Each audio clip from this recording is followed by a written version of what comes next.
Ang una nating gagawin ay restart ang PC.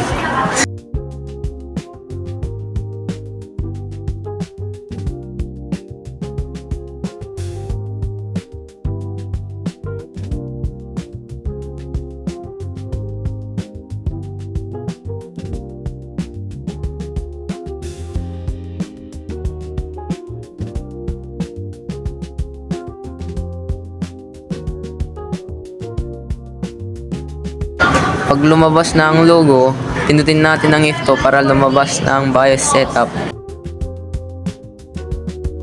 Sa loob ng BIOS, merong main, advanced, security, power, boot at exit.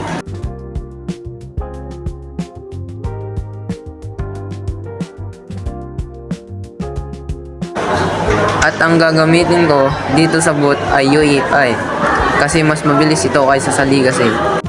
Ngayon, i-check nyo kung nabasa ba ang ating USB.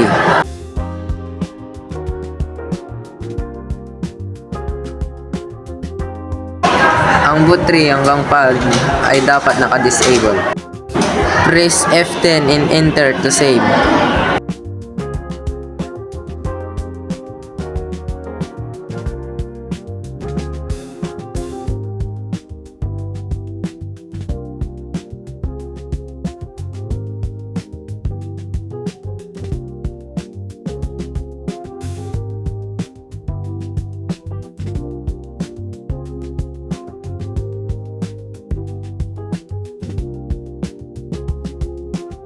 At ngayon ay nabuot na natin ang ating PC.